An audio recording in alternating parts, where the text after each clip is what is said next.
YouTube, so. Uh-oh. Okay, and then. Okay, I think we're ready to go. Ms. Wiley, you ready? I am, yes, sir. Okay, this is cause number 18722, the state of Texas versus Tricia, Tricia. Is that Tricia? Is that it? Tricia. Tricia, Judge. How you say it, David? Just Tricia. It is Tricia? Okay. Tricia Carroll, yes. Okay, and the Carroll, Carroll. We're here today on a, I guess, we got to kind of decide where we're going to go with this. It's a recommitment hearing. It's my understanding. Is that correct, Andrea? I think that she, and I think Mr. Cahill and I talked about this earlier today. I think she has reached the point of No return? basically. Judge, yeah. if I can interrupt just for housekeeping before we fire off, I think the one that is labeled on our screen is Ash social worker. Is that Mrs. Byers, Megan? Yes. Okay. If you would just take maybe a minute and kind of fill the judge in, because it's not a recommitment hearing. There's not an option of recommitment here. And I think she can probably in a few sentences kind of give you the background and status of where we are. I appreciate that. I apologize. I normally try to be better prepared for these hearings, but it was a long week last week. So, but if you'll bring me up to speed, I would appreciate it. Thank you, Mr. Cahill. But ma'am, if you go ahead and bring me up to speed. Yes. So Tricia has been hospitalized for about 18 months, starting at North Texas State Hospital and then ASH. It is our belief as her treatment team that she will not regain competency. We believe that she's been stable at her psychiatric baseline for some time now. While she's been at ASH, there's been no incidents of aggression, no incidents with other peers.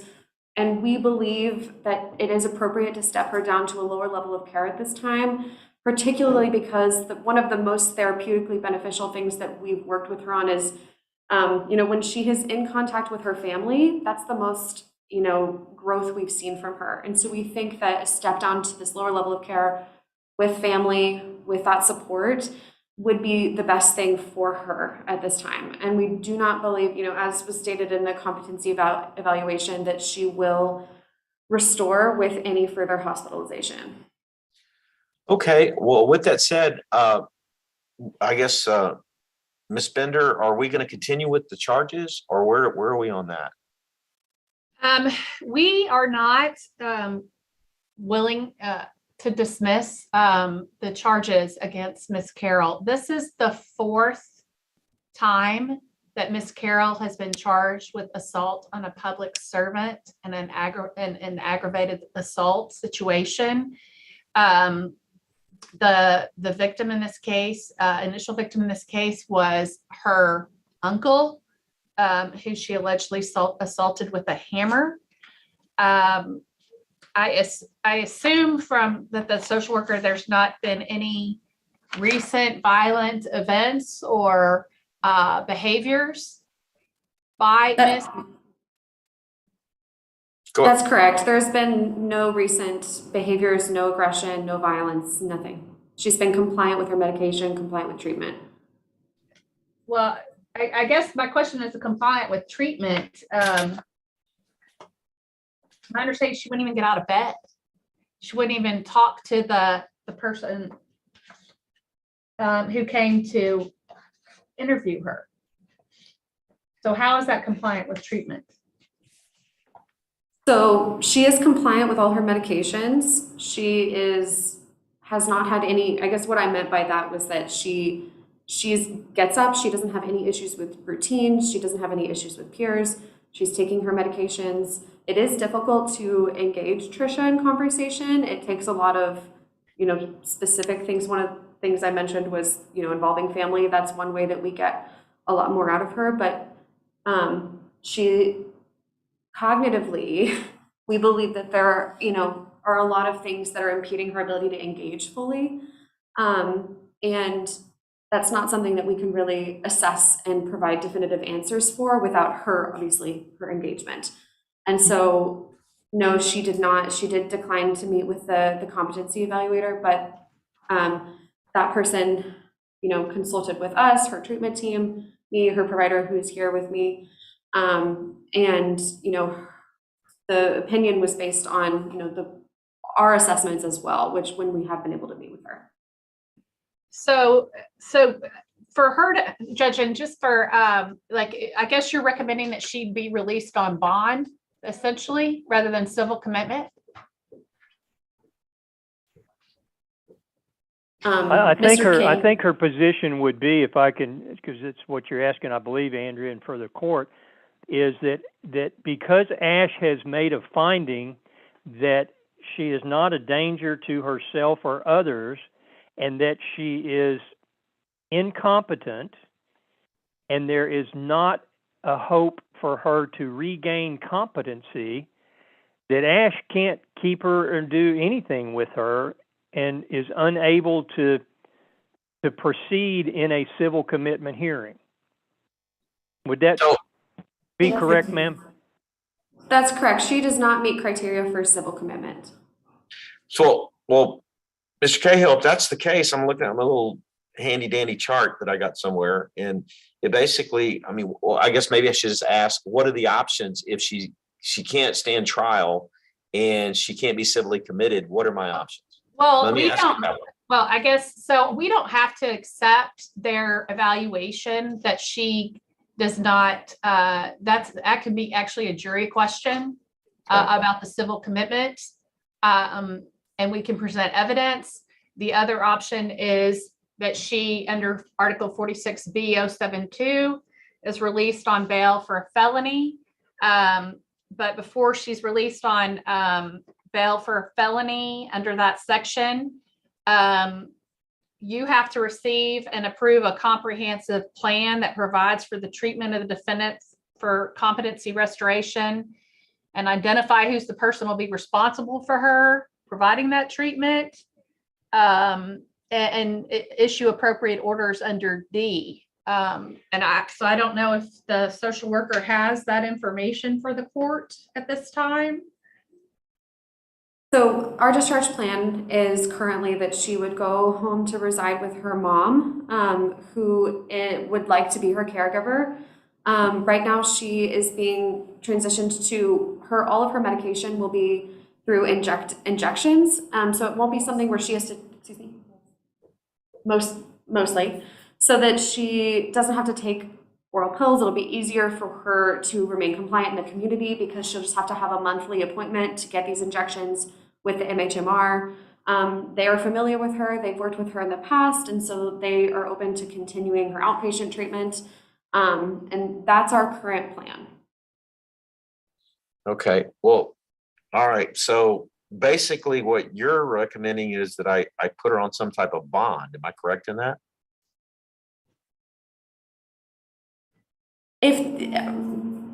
I don't know if I can recommend a legal opinion, but yes, I would recommend that. I think that she is appropriate to step down to outside of this hospital level of care. That's my expertise. That's what I can speak on. As far as bond or what happens, I would defer to Mr. Cahill. Okay, Mr. Cahill, Ms. Bender mentioned that she felt there needed to be a fact finder, such as a jury, to make the determination about that. Is that your understanding of the law? No, Judge. What I don't want to put words in Andrea's mouth, and she can certainly jump in and correct me, but I think what she was saying to you was she doesn't have to accept the doctors and Ash's position that Tricia is not competent and not likely to be found competent in the foreseeable future, not likely to be restored in the foreseeable future, I think is actually the language that's used. And that if Andrea wanted, she could have a jury trial on the issue about whether she's competent or not. And certainly I would just call all the Ash people and her doctors and they would Well, say that it's she's not, not. it's not just that. You can show that she's committed, you can file for go ahead and I can go ahead and file, or the county attorney, for a civil commitment. And try to establish, even if she is incompetent and not likely to be restored, that there's some overt act or pattern of behavior that would make her potentially dangerous out in society, and then she could go under a civil commitment with, which is under Chapter E.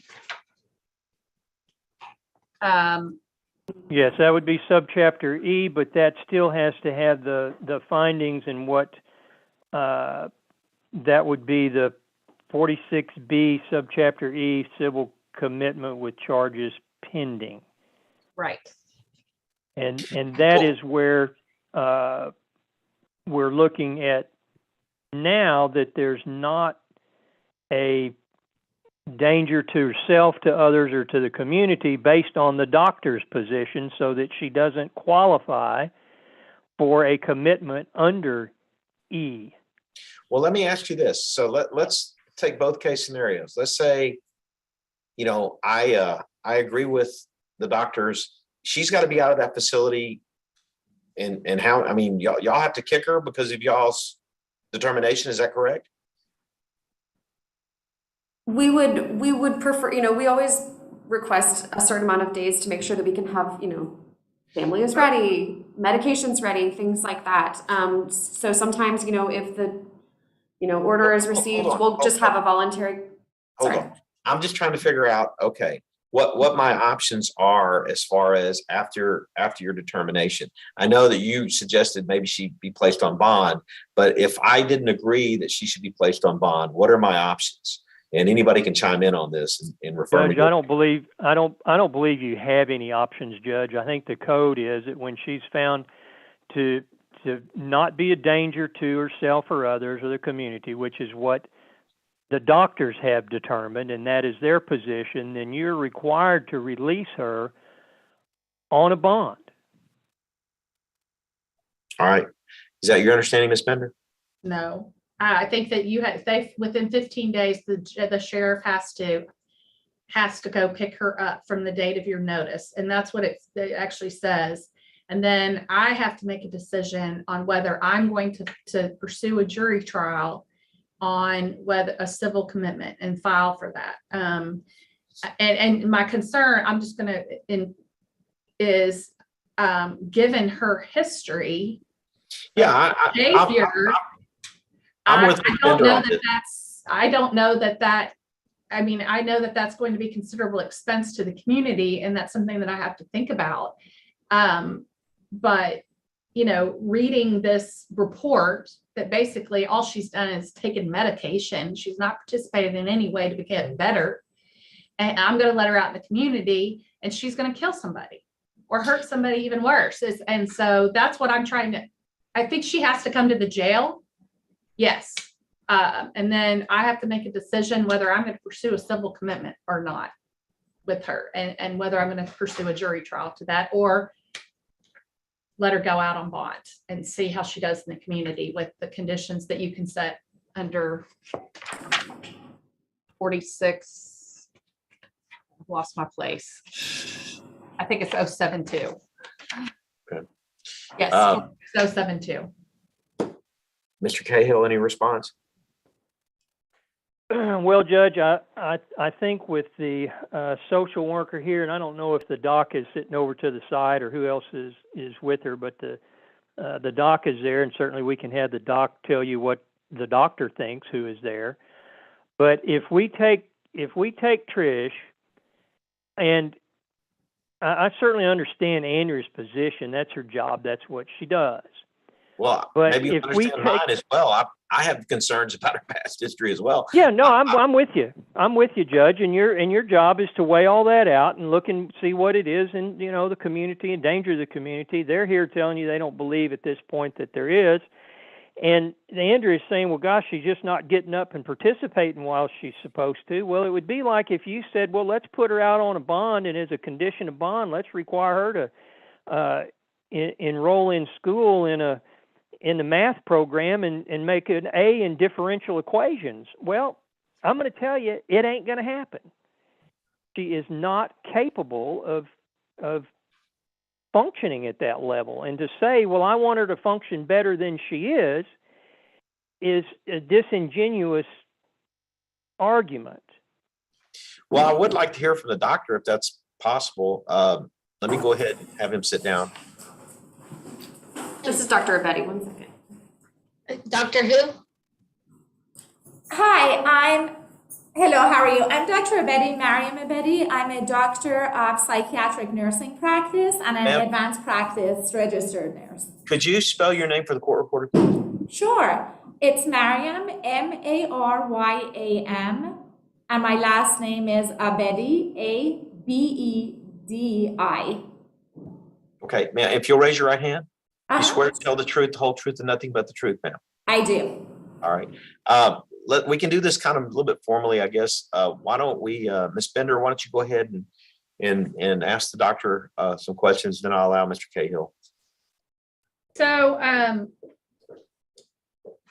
I understand that, that Miss Carroll remains incompetent. And you believe that she is not going to be restored to competency. But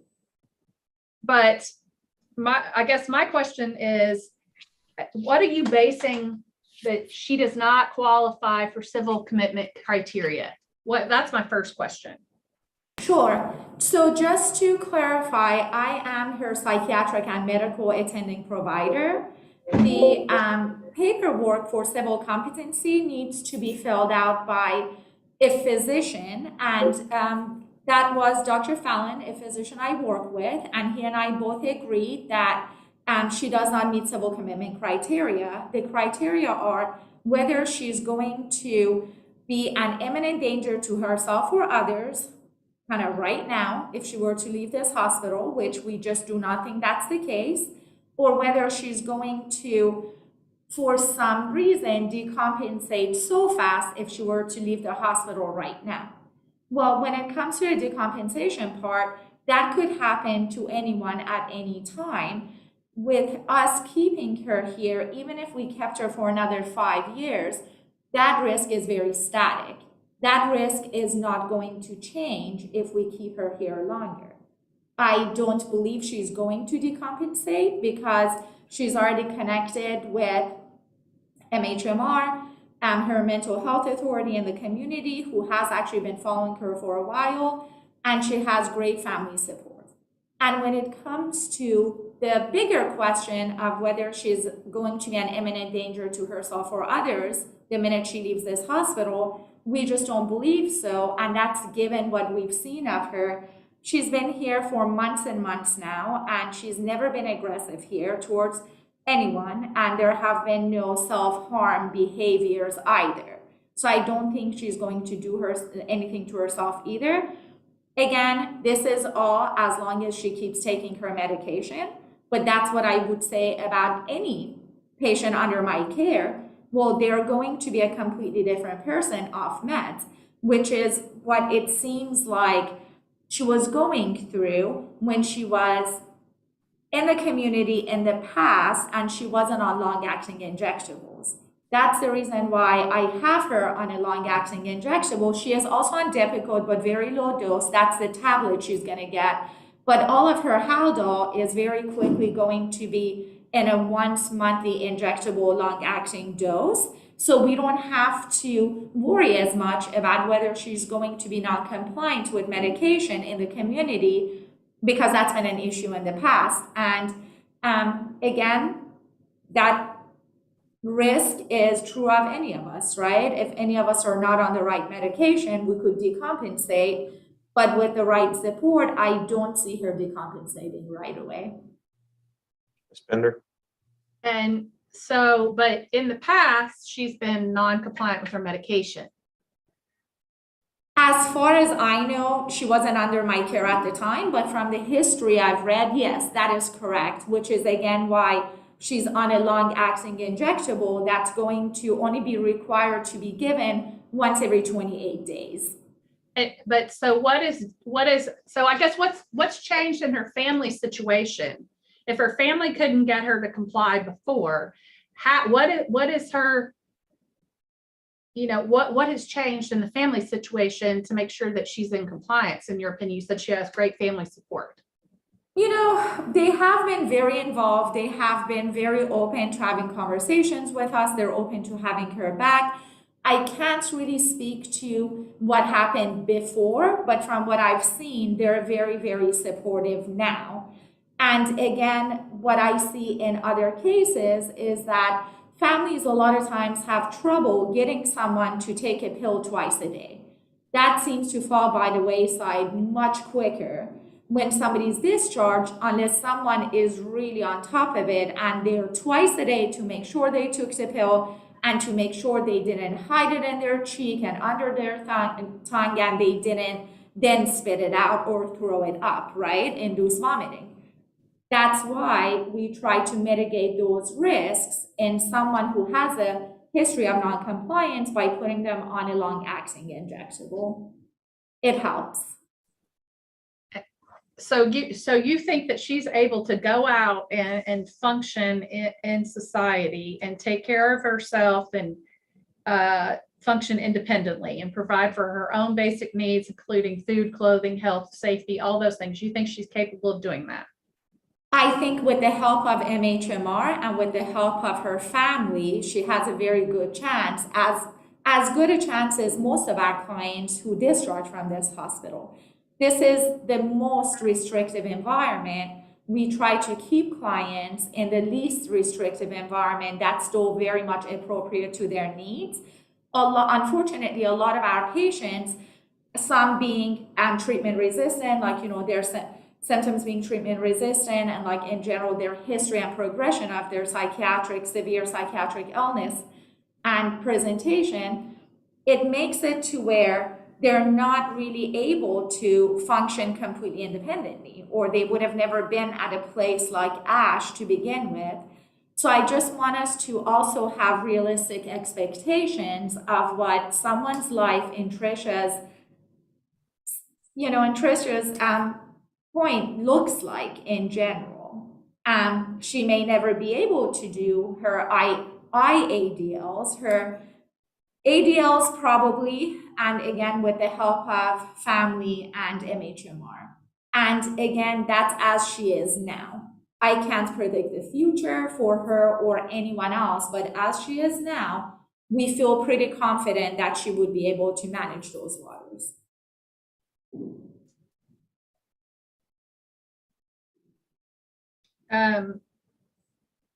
But so another criteria, she has to be able to make a rational, informed decision of whether to submit to treatment. Is she submitting to treatment other than the injectables?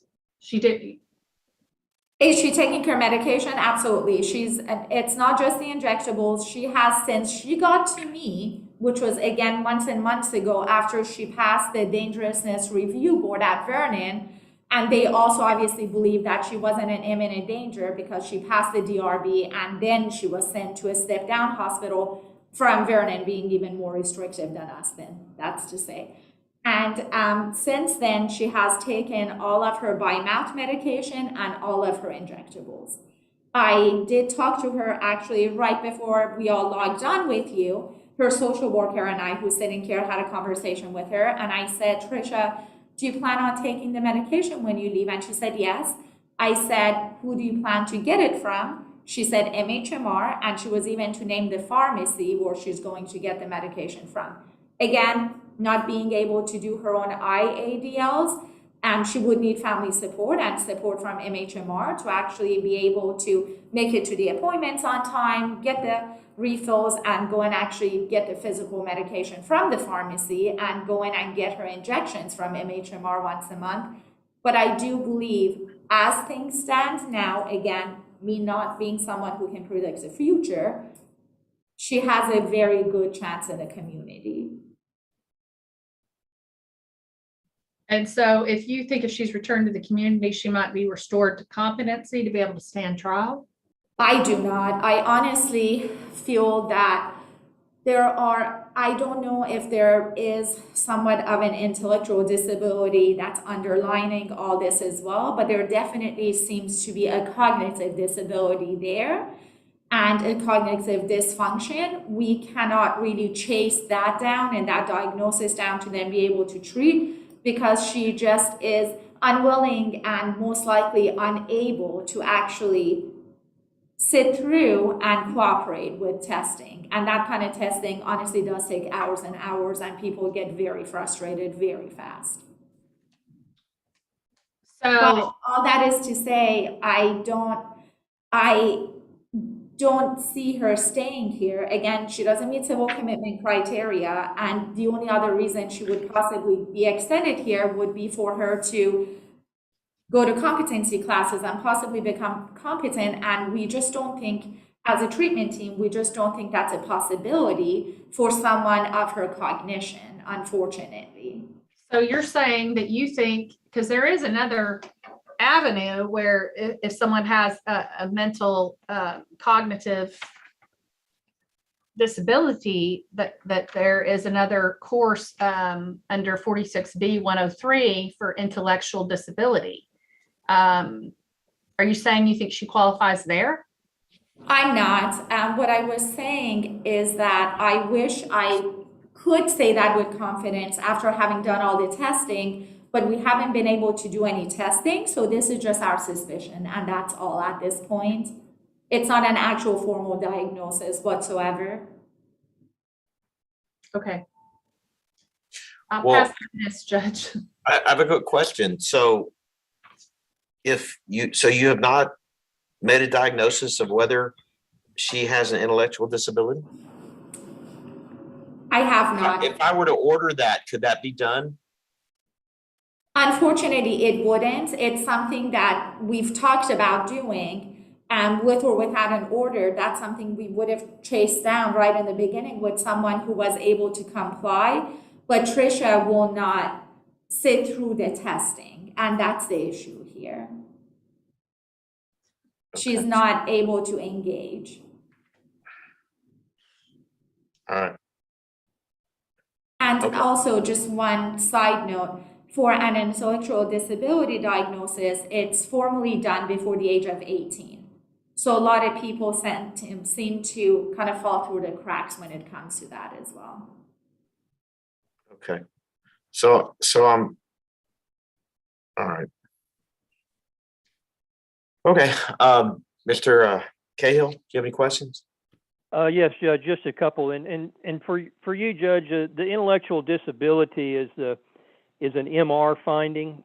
What we're familiar with is always having been referred to mental retardation, which is going to have a doctor's finding before they've reached the age of 18. Occasionally, there's some abilities to go back and do some of that, but it's just not an avenue here. It doesn't seem to be because of her complete lack of ability. So, Dr. Abedi, if I understood you correctly, that based on her condition that she's in, that Trish is in, that along with her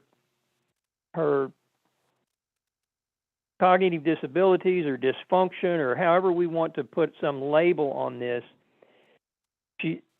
the opinion of you and the team is that she's not going to get any better. Is that correct?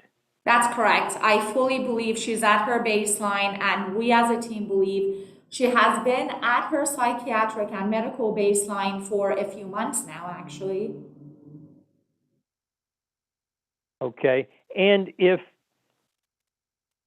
the court were to not release her, regardless of what the state's plan may be to try her or not in the future, but if we take somebody like Trish, and in this case speaking directly about Trish, and put her in the jail and kept her in the jail, she would have to be kept in some type of isolation. Is that right?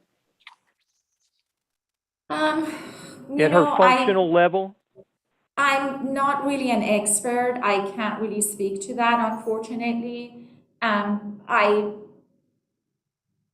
to be honest, for lack of a better word or a better phrase, I don't really know what that would accomplish because again, she's at baseline. So in my opinion, her being away from her family who would be able to support her and having help through MHMR, which would be even greater and greater support, she would just go ahead and just decompensate right away.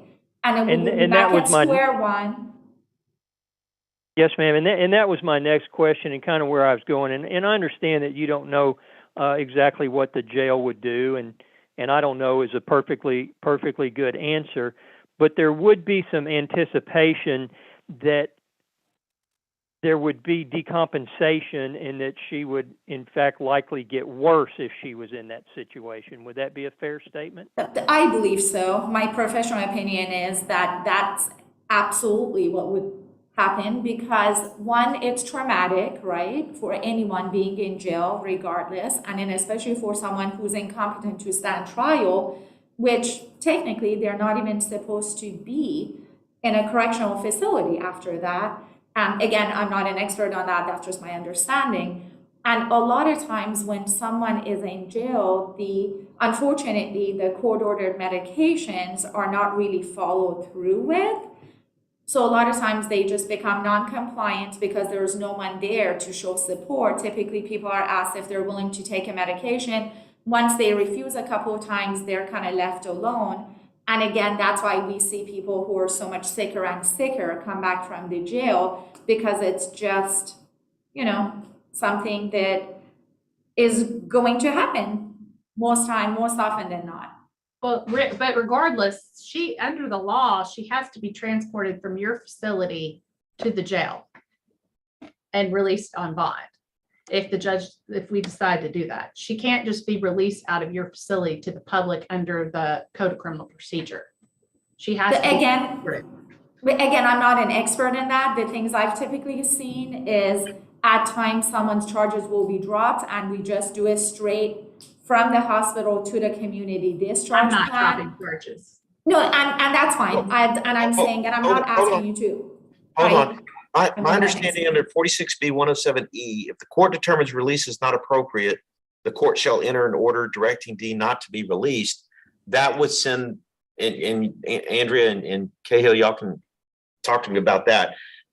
If I were to sign that order, that would send her back to the jail, and then I assume, like any other case, I would have to consider bond, and then at that point, either a request would be made to have a jury trial on competency. Am I correct in this the way this plays out?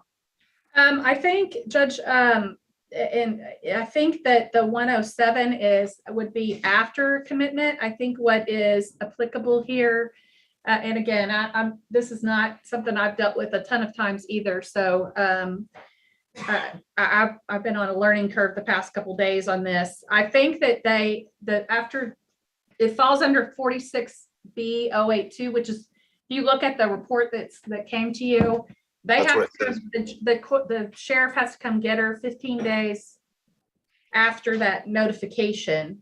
Right. And then, so what I'm saying is, I think regardless, she has to be transported back to the jail.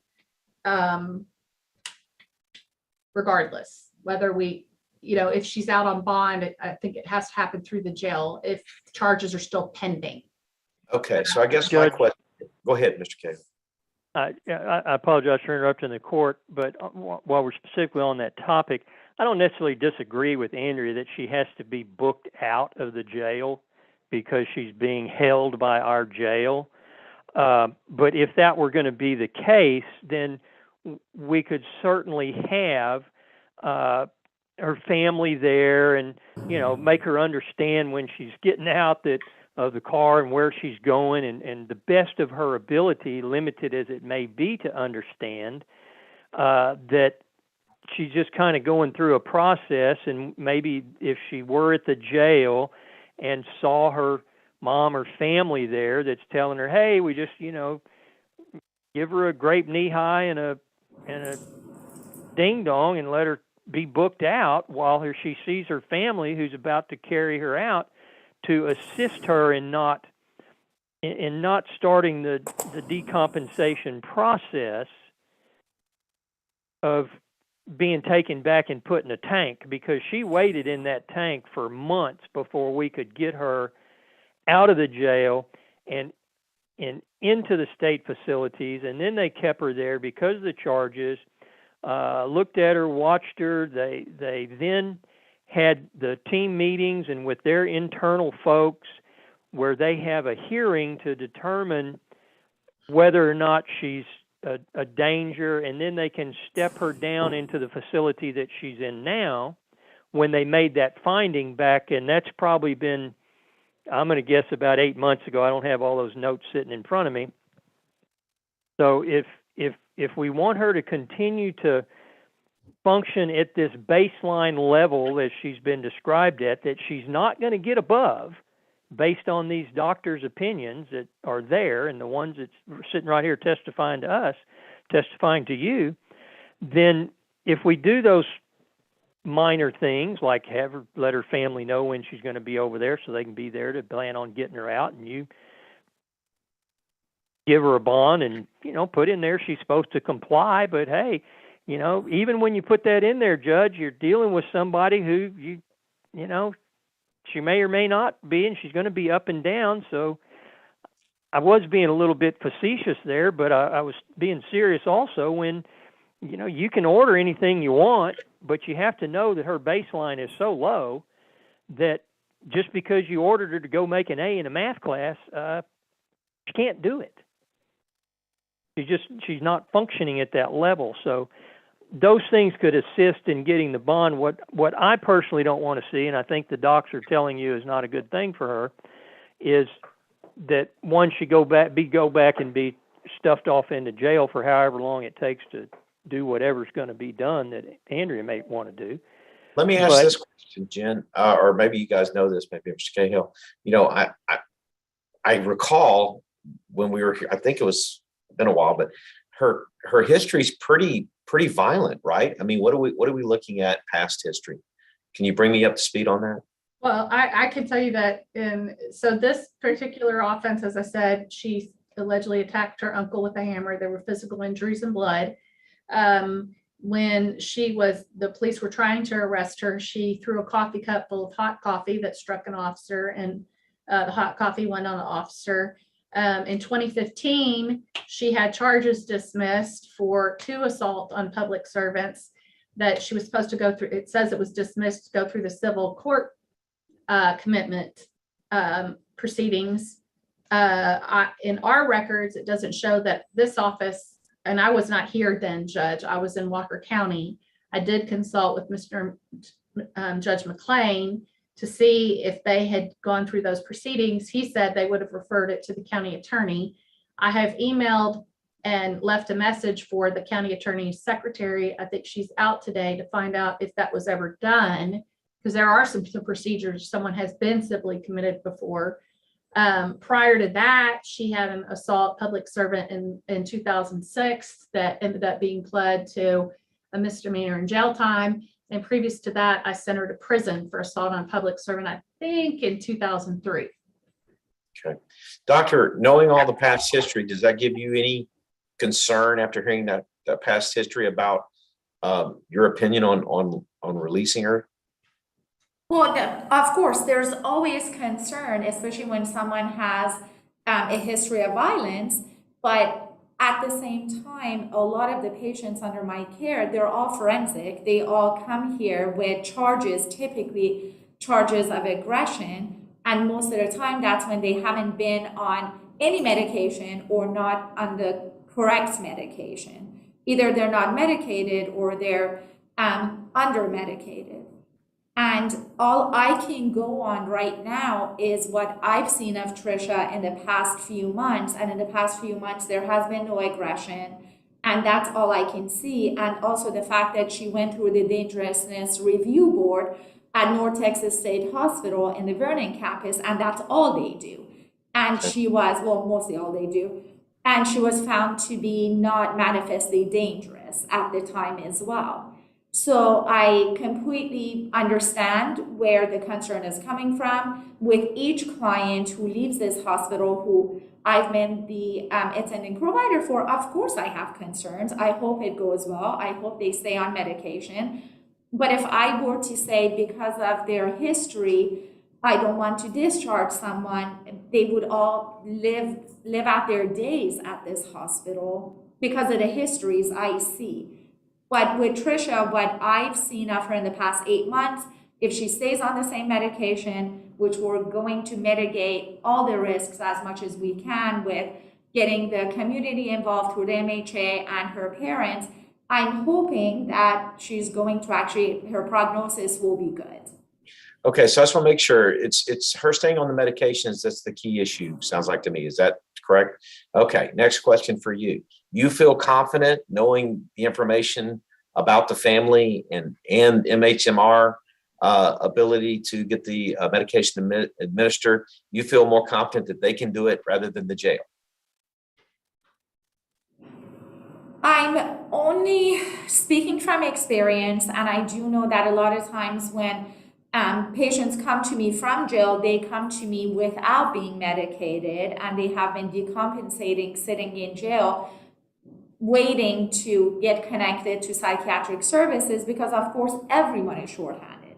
The correctional facilities, in my opinion, are doing their level best, just like we all are. But once somebody says they're not willing to take the medication after a few times of refusing to meet with the assigned psychiatric provider or refusing to take the medication, I don't believe, again, I'm not an expert, this is just my opinion personally, it seems that jails at that point have to kind of move on to the next person who has the same needs, but also is a little willing to participate. Whereas in the community, the MHMR, at least in Travis County, again, I'm not an expert of Grimes County, but hopefully they have the same sort of thing.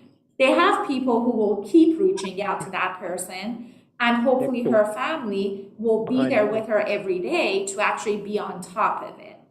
Quick question. The drug you were talking about, you said it's administered every 28 days. Is that correct? Yes.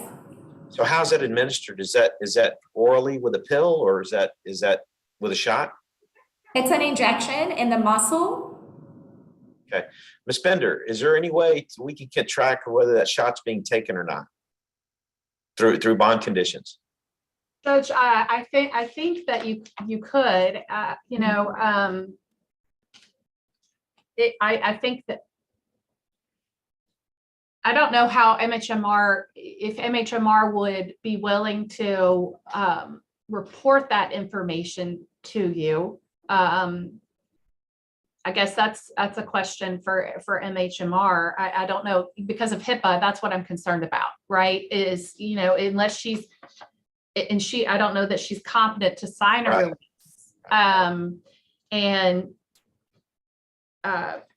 mean, Well, let's do this. It's a real catch-22 where we're at right now. Right. No, I understand. I feel like I have an idea of what I want to do, but I just want to make sure before I do that. Mr. Cahill, we kind of jumped in on you there. You were in mid-questioning. Did you have anything else you wanted to ask again or bring forth to me? Or Just a little bit, Judge, for Dr. Betty, just to kind of get back to where you and I were.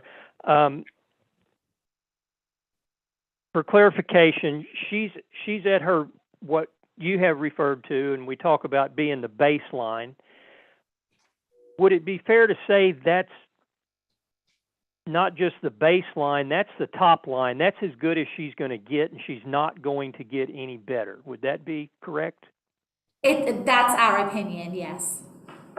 Okay, that's y'all's opinion that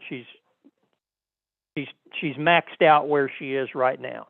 Yes, that this is her functioning.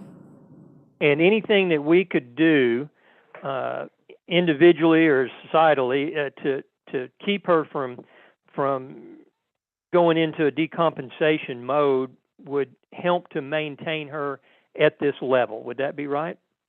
I believe so. And you have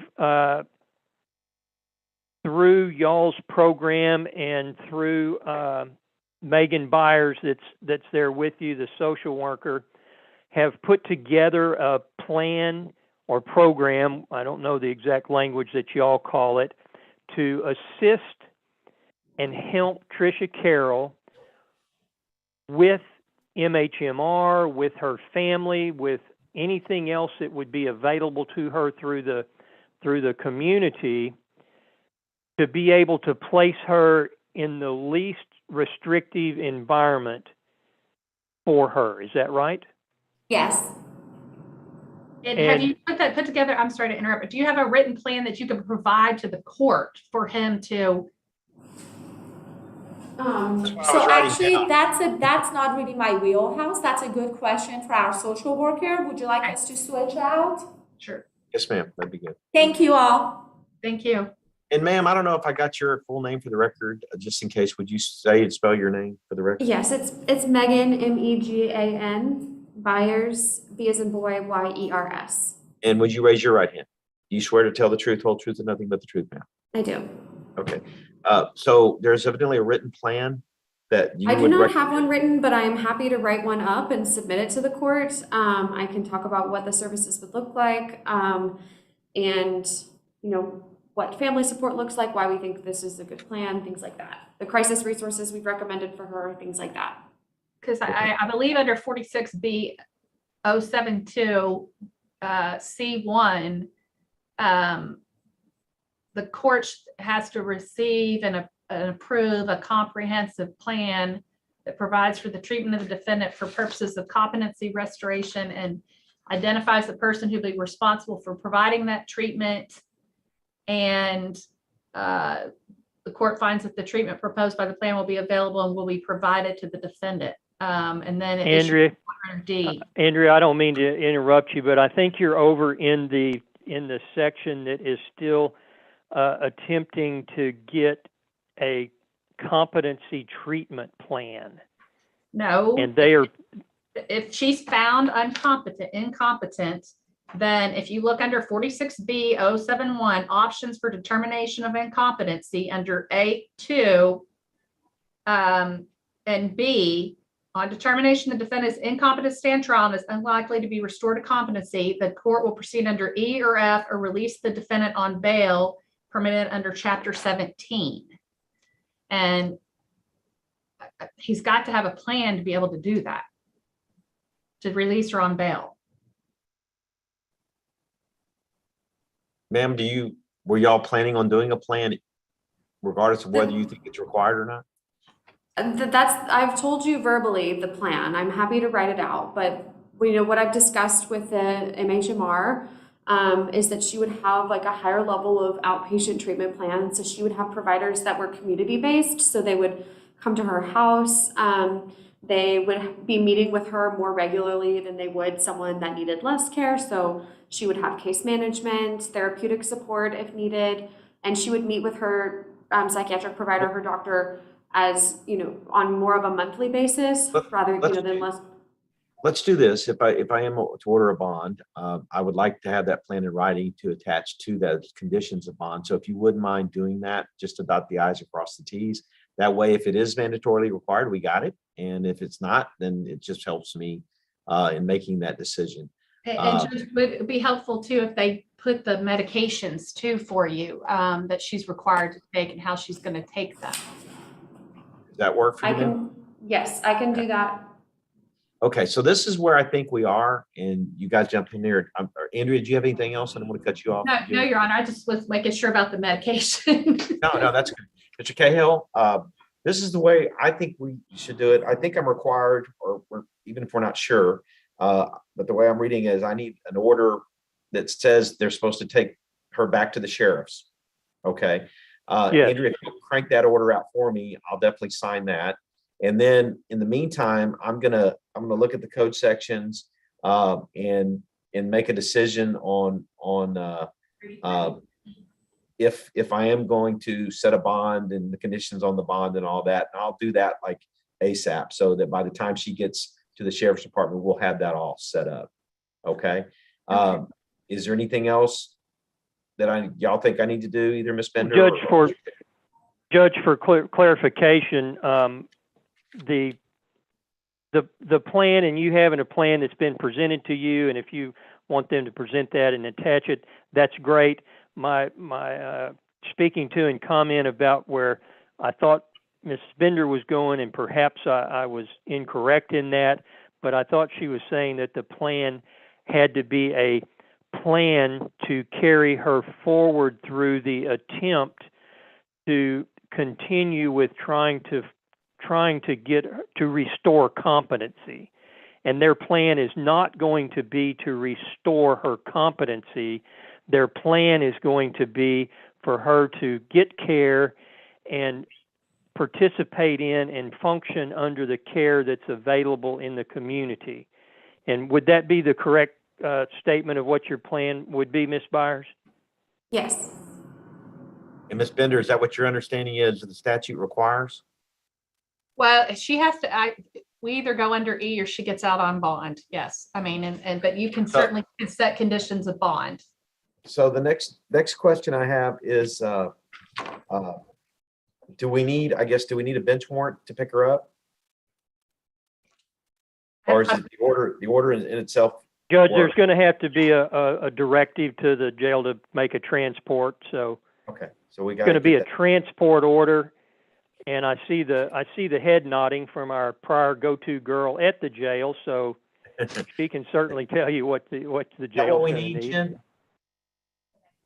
Yes, sir. The jail is going to need a bench warrant to go pick them up. We've done them before in the past. I just need to know, obviously, what is it, the 14 or 15 days notice that they need to give Ash that they would be there to pick them up. So, Okay. I can do the bench warrant tonight and get it shipped over to you. You can sign it, and then I can get it to the jail, and then they've got the 14 days to get her picked up. Okay. So I don't know if what we we're could I, Yes. if we could request some time just to make sure that her medication is ready, that she's, it would facilitate the best possible step down for Tricia, especially so. Mhm. Is there any way we could get a hold or a small extension just so that we can make sure that happens, since her current commitment does expire on this Thursday? I don't know if the law allows me to extend anything anymore. Cahill? Judge, let me put in there that if Mrs. Byers is asking for it and Dr. Abedi is asking for it, that I am not objecting to it. And I think under certainly my rules, and I know, again, not speaking for Andrea, but if there's not an objection, you can pretty much do what you want. Ms. Bender? I would concur with Mr. Cahill on that. Okay. Well, so what you're wanting is you want us to, I can do an extension order. Does anybody? How long do y'all want? Yeah, why don't, Mr. Cahill, you prepare the extension? Judge, I don't have any of that for what they could possibly need. They have that? Y'all have an extension order? I can show you a copy of a hold order, we've received from other courts. It's like a 30-day hold order that would allow us time to make sure that everything is set. If you wouldn't mind sending that, do you have the emails of everybody? I believe so, from the email communication to set the time. You'll send that out, and guys, if y'all are good with it, then I'll use that as a template and prepare it after y'all say it's good. What date would you want me to put on that bench warrant? Kind of like the court date, so to speak, that gives them enough time to be able to go get them. Are you saying 30 days out, or? 30 days from now would be preferable. So Judge, if I put the actual, say, court date for, that gives the jail enough time on that bench warrant, because there is a court date and the time of when I put them on there. That'd be For them, good. you know what I'm saying? I mean, so Yeah. if we're gonna put Miss the Mundy, 18th do we of need to April? give them an actual date, or does it matter? Do we need to give them an actual date? I'm in court, is my question. I don't know. No, I just need to be able to give them a date that's on Oh, the okay. bench warrant. I'm fine with that. I'm sure she is too. So what date do you want? You want the 21st of next month, or? Can we do the 28th of next month? That would be more than 30 days. Because her next injection, this is on the 31st, so it would be on the 29th. Well, should we do it for less than? So like April 30th, or would it be more?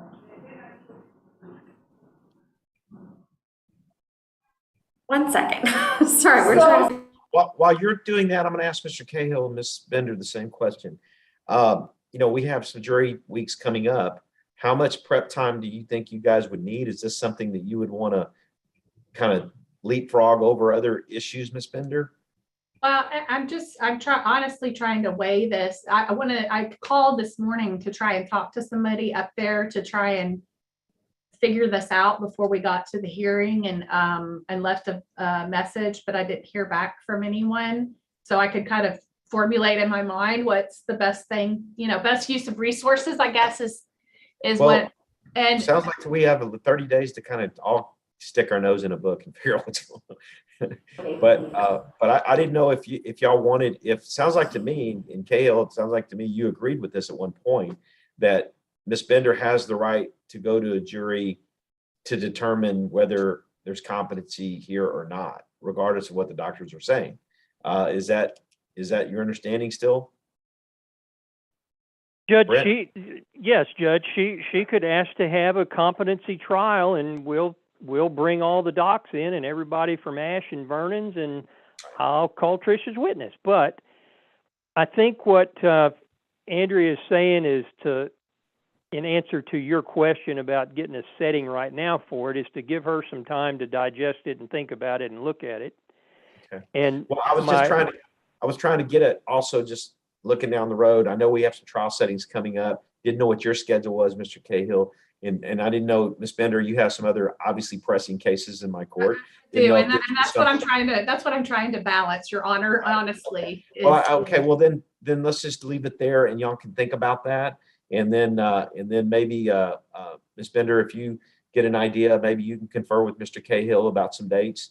And Yes, then, Your Honor. because this would, to me, I would think y'all would be wanting to push this one. So, And Judge, my yes. apology, I thought you were finished. Go ahead, Judge. I was. Go ahead. For the sort of housekeeping matters while we're all here, and although I can't see all of Mrs. Byers' face, I think she has the question in her mind, and Dr. Abedi is there still too. If we kind of schedule this, and I think that's the dates they were looking for, so that she's released shortly after she's had her next round of injectable medications, so that she comes back and she's fully loaded on the medications. And then that would allow for us to do the timing of Tricia's release on a bond here, and getting the transport to come back. And we really, as long as we have probably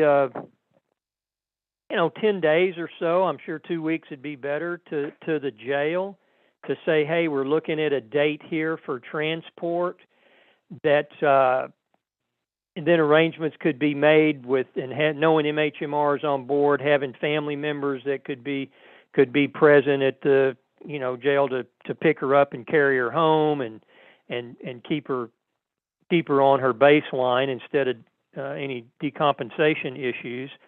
So we may not have to have the transport order / bench warrant today or tomorrow necessarily, but down the road, when Ash tells us, hey, here's the dates we're looking at, and we're lined up, and this would be a good date, if we could give then the jail the 10 days or 2 weeks notice. Would that be right, Ms. Byers? Am I jumping on somebody's toes over there? No, so we just clarified it. So a 30-day hold order would be sufficient, so that we could make sure to get her, her next injectable, and we could discharge to the jail with instructions. And if I'm understanding correctly, then it would hopefully be like a quick situation with the bond, so that her family and MHMR could take over from there. Well, if Okay. it goes per my request and asking, Yeah. I'm certainly asking the judge for a bond, and it would all be in place and known beforehand when y'all got her there that we could try to help her. Okay. Yeah, I'm in no way making a ruling on the bond today. So, but I wanted to do a little bit more research on my own, and just kind of think about it. The other issue is, but what will help me, with a bond, if at least conditions of a bond, if I go that route is, not trying to push you guys, but if you could get me that write-up with the prescriptions and everything, kind of as quickly as possible, that would help me. I can get you that tomorrow. Okay, well, it doesn't have to be that quick, so we're going 30 days out, but the next couple of days would be great. Okay. Okay, anything else, Ms. Bender? No, Your Honor. Thank you. Anything else, Mr. Cahill? No, sir. Okay, thank you for both, and thank the doctor as well. Thank you for your time. I really appreciate it. We know you guys are busy, very, very busy, and I appreciate that. So with that, I guess we'll go ahead and conclude the hearing. So the game plan is we're going to do a bench warrant, and I guess we don't need another specific order bringing her back. The bench warrant alone, is that all that's needed? I would That's think so. all that's all the jail would need. It's just that if Andrea could give me the date of when she wants me to pull them out. Well, hold on, but I didn't know if the statute required Andrea like a specific order for the file. I will double check that. I don't think so. I've been going through my mental health for prosecutors book and didn't see one. I think the bench warrant suffices. That'll work for me then. Okay, then I guess we'll wait on a date. I think that April 21st, if that's what the hospital says, 30 days, that would be fine with me. We'll do that. All right. Well, that's all we had. And Ms. Bender, if you'll stay on, I want to talk with you about a couple things that has nothing to do with this case. Okay. Before we leave, I'd appreciate it. Bye, Okay. Jen. Bye, everybody Bye, else. Judge. Bye, Robin. Bye.